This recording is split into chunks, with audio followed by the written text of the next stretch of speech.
De nombreux éléments sont nécessaires pour obtenir des plantes fortes et saines. De bonnes graines, une irrigation adaptée, une planification judicieuse et un climat favorable.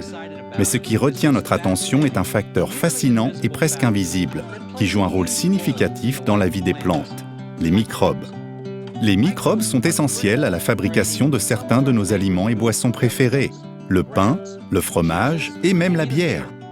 Ils dépendent tous des microbes et de la fermentation, car les bactéries ne sont pas toujours mauvaises.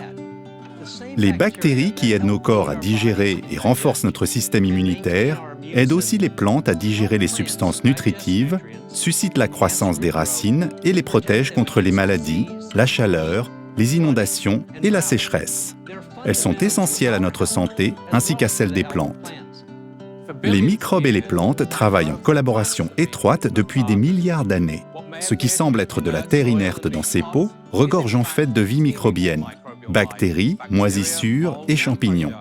En réalité, chaque centimètre carré de terre contient des millions de ces micro-organismes qui ne se contentent pas de vivre avec les plantes, mais interagissent constamment avec elles, non seulement dans le système racinaire et sur les feuilles, mais aussi à l'intérieur des plantes mêmes.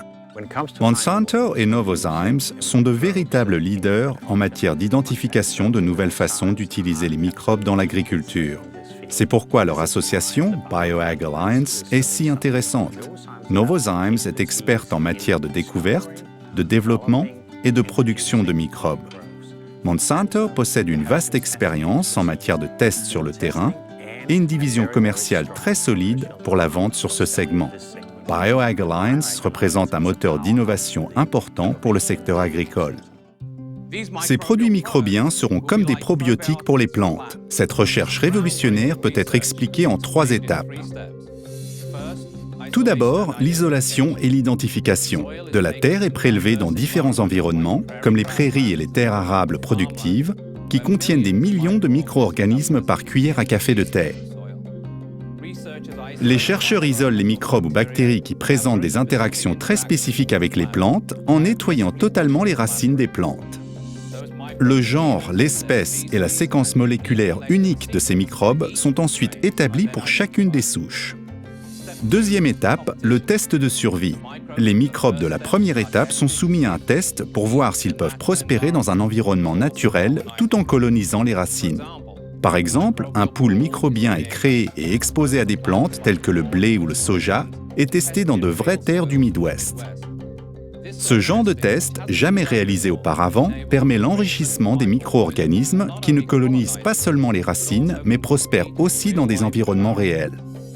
Les meilleurs microbes sont alors produits par fermentation avant d'être concentrés et enduits sur les graines. Les micro-organismes sont testés de façon minutieuse et soumis à une analyse moléculaire détaillée, puis examinés par un panel de sécurité qui comprend des experts médicaux. Ceci garantit une réelle sécurité des produits.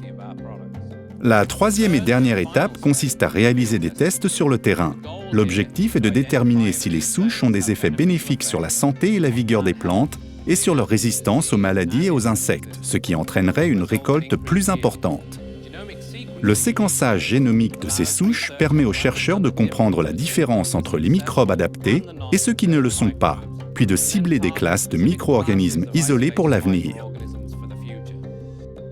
L'avantage représenté par l'utilisation des microbes dans l'agriculture est qu'ils complètent et même parfois remplacent les autres pesticides. Ils sont sûrs et n'engendrent aucune résistance. Ils aident les plantes à mieux utiliser les substances nutritives. Ils assurent une meilleure récolte et aident ainsi les agriculteurs à produire plus avec moins de ressources.